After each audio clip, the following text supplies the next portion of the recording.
Bismillahirrahmanirrahim. Assalamu alaikum, my dear students. The next topic the Photoautotrophic chapter number de mode of nutrition of bacteria. The gora په دنیا کې چې څومره living organism دي هر living organism ته د ژوند تیرول لپاره او د ژوندۍ پاتې کېدو لپاره د انرژي ضرورت دي او انرژي دی واخلي د خوراک نه. نو بکټیریا هم یو living thing دی، دی هم خوراک حاصلوي، خو ګورو چې دا خوراک څنګه حاصلوي. د نیوټریشن معنا ده هغه طریقه چې په کومه طریقه باندې جاندار خوراک حاصلوي. This is called nutrition, mode of nutrition. نو ګوري د خوراک د حاصلولو په بیس په بنیاد باندې بکټیریا موږ په دوه ګروپونو کې تقسیم کړل. یو ګروپ ته موږ وایو Autotrophic Bacteria او بل ته موږ وایو Heterotrophic Bacteria. نو دوی خو څه ګورئ Autotrophic Bacteria هغه بکټیریا چې هغه خپل خوراک په خپله تیارولی شي. نو دا خو د نهم یا د لسم یا د اووم اتم ډیفینیشن دی. Autotrophs موږ Autotrophs پلانټ یا بکټیریا هغه ته وایو چې هغه خپل خوراک په خپله تیاروي. نو اوس موږ د FSC په لیول باندې دا نه وایو بلکې ایډوانس ډیفینیشن به کوو. داسې ارګانیزم چې هغه زموږ سره ان ارګینیک میټیریل استعمال کي او هغه کنورټ کړي ته ارګینیک میټیریل ته او دغه ارګینیک میټیریل هغه بیا ځان انرژي راوباسي او استعمالوي. نو Autotrophic Bacteria Autotrophic هغه شی چې هغه ان ارګینیک میټیریل څه دي لکه کاربن ډای اکساید او پلس H2O کلیر. نو دا به Autotrophic اړیدلی شي by the help of chlorophyll and as well as suns یا کې به وروسته وایو سنلایټ به موږ ولیکو. نو څه به جوړ کړي شوګر به جوړ کړي شوګر او پلس نور څه جوړیږي اکسیجن یا څه جوړیږي وروسته کې خیر وایو. نو Autotrophs زموږ سره داسې ارګانیزم دي چې هغه خپل خوراک ارګینیک میټیریل یوز کی هغه استعمال کی او شوګر دی جوړي او د شوګر نه بیا دی انرژي جوړي کی. ښه جناب نو د Autotroph ډیفینیشن هم موږ یاد کوو. اوس Autotrophic مزید په دوه قسمه باندې دي، یو د Photoautotrophic او بل Chemoautotrophic. نو دلته کې تاسو وینئ نو د فوټو معنا زموږ سره دی لایټ. نو دوی به لایټ استعمالوي، دلته کې سن لایټ. دا اوس زموږ سره بکټیریا نو دا به Photoautotroph نو دا به د سن لایټ استعمالوي، څه به استعمالوي د نور رڼا او دلته به کلوروفیل. خو دلته کې زیاتره بکټیریا د H2O وځای باندې H2S استعمالوي. زیاتره بکټیریا په دې چې کوم کلوروفیل هغه ته موږ بکټیریل کلوروفیل وایو. دا خو عامه بکټیریا د چې کوم داسې فوټوسنتیز کوي په کې داسې بکټیریا هم شته دي چې کومه ساینو بکټیریا لکه کاربن ډای اکساید او H2O هغه استعمال کوي. څنګه چې بوډا فوټوسنتیز کوي هغه شاني ساینو بکټیریا کې نو CO2 H2O نو شوګر ټیک ده خوراک او پلس اکسیجن دلته تیارېږي. نو ما تاسو ویلي په اټماسفیر کې چې کوم اکسیجن دی هغه د ساینو بکټیریا موږ څخه تیارې. ښه دا خو د Photoautotrophic بکټیریا خبره شوه چې دوی به د نور رڼا استعمالوي او دلته کې به شوګر تیارېږي، ځان به خوراک تیارېږي، د دې خوراک نه به بیا بکټیریا ځان سالي انرژي اخلي. لکه سپوز زموږ سره بکټیریا ده کلیر، دا پکې زموږ سره CO2 دی او دا پکې H2S دی، دلته پکې د نور رڼا دلته لګي کلیر، د نور رڼا راغله نو H2S کلیر د اوبو په ځای استعمالوي. نو دلته کې د دې نه جوړ شو شوګر او شوګر سره دلته کې دا سلفر دی. نو فرض کړئ دا سلفر بکټیریا نو کته اوس دا ساینو بکټیریا نو ساینو بکټیریا بیا H2O استعمالوي او دلته بیا اکسیجن جوړیږي ویسټ پروډکټ نو هغه بیا اټماسفیر ته راځي. دا خو د Photoautotrophic خبره شوه. نو په دې کې زموږ ساینو بکټیریا دي او داسې د دې علاوه نورې بکټیریا هم زموږ سره دي چې هغه فوټوسنتیز کولی شي خپل خوراک په خپله تیارولی شي.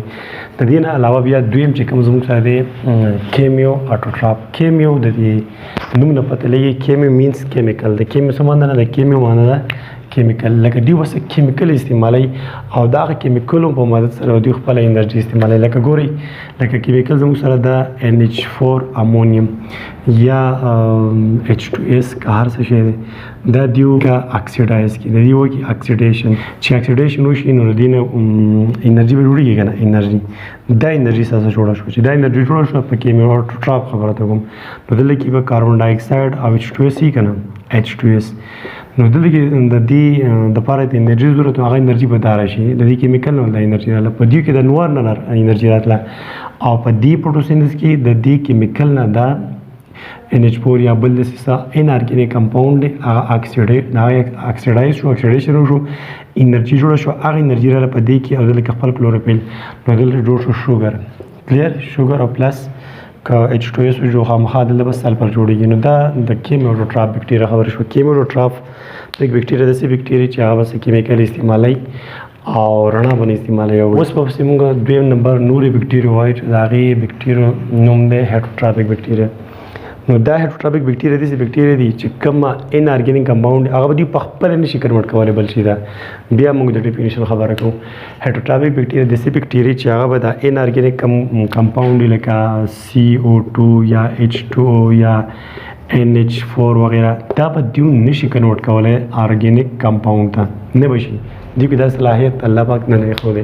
نو دوی به څه کوي؟ دوی به دا کوي چې دوی به د بل څیز نه خپل خوراک حاصلوي. د بل څیز نه بل څیز کې به د ارګینیک کمپاوند وي. هغه ارګینیک کمپاوند به دا هیټروټروفیک بکټیریا ټیک کوي او خپل خوراک به حاصلوي. نو د دغې هیټروټروفیک بیا مزید زموږ سره 3 قسمونه دي. نو یو ته موږ سیپروفایټیک بکټیریا وایو، دویم دی پیراسایټیک بکټیریا او دریم دی سیمبیاټیک بکټیریا. نو دې سیپروفایټیک بکټیریا ته وګورئ، دا داسې بکټیریا دي چې دا به د مرده یو سیز به یو جاندار یو داسې شی چې ژوندی شی مخکې لکه بوټی یا ځناور چې هغه مړ شو، د هغې نه بعد به سیپروفایټیک په دې باندې راشي، خپله ټیک به پرې وږي او خپل خوراک به دې حاصلوي. دې کې د دنیا ارګینیک کمپاوند دی که نه.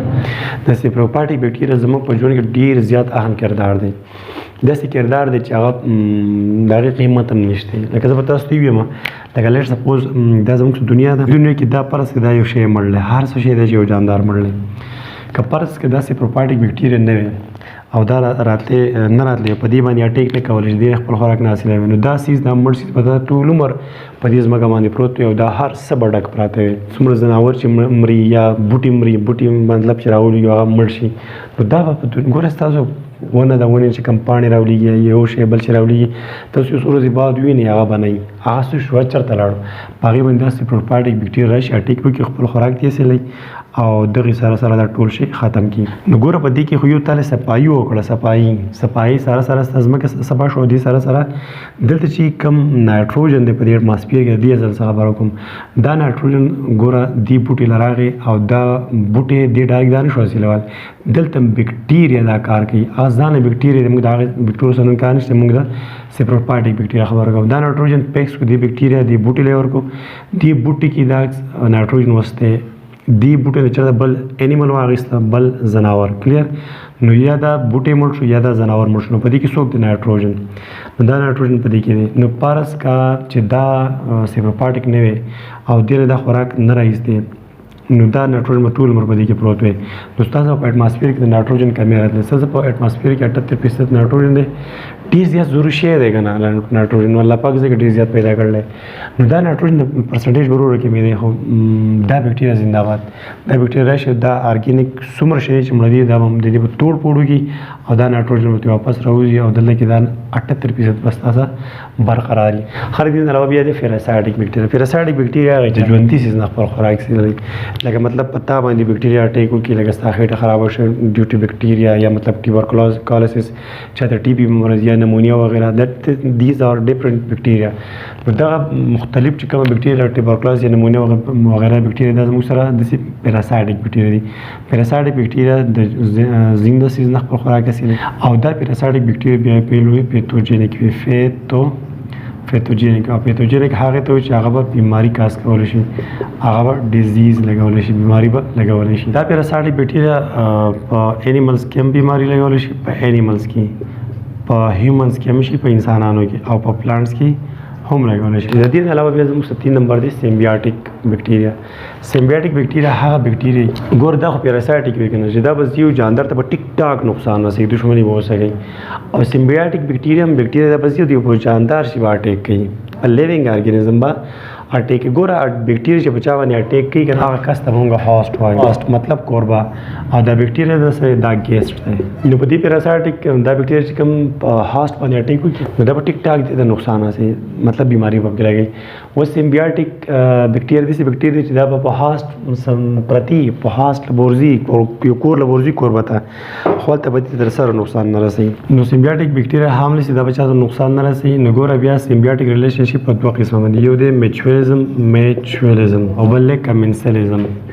ګوره په میچویلزم کې به داسې چلي، دا یاد ساتئ، لکه دا بکټیریا شوه او دا زموږ سره هاسټ شو، نو بکټیریا او هاست دواړه به په پیدا کی او په کمنسلیزم کې لکه دا بکټیریا ده او دا هاست دی نو په دې کمنسلیزم ریلیشنشپ کې به بکټیریا ته کم از کم پیدا دی ته فائدہ وي بکټیریا ته او د هاست به نه فائدہ وي او نه به ته نقصان وي زموږ یو قسم بکټیریا چې هغه د بوټو په دې دغه کې اوسي و دې ځای لګي کلیئر دا بکټیریا زموږ سره فرض کړه نو دا بکټیریا د دې بوټي سره په تعلق کې ده او دا په میچولیزم تعلق کې ده پس کې په میچولیزم ریلیشنشپ کې څه مطلب چې دې کې به بکټیریا او هاست دواړه په پیدا کې دا بکټیریا دې بوټي له پکس کوي نایټروجن دا اټماسفیر نو نایټروجن پکس کوي دې بوټي له ورکوي دی بکټیریا خو بوټي له کار وکړو دته دې بوټي د پیدا ورسېده خو بکټیریا د څه پیدا ده بکټیریا دا پیدا چې دا په دې کور کې اوسېږي ان شاء الله په نیکسټ ټاپک کې به بیا ملاقات کیږي تھینک یو الله حافظ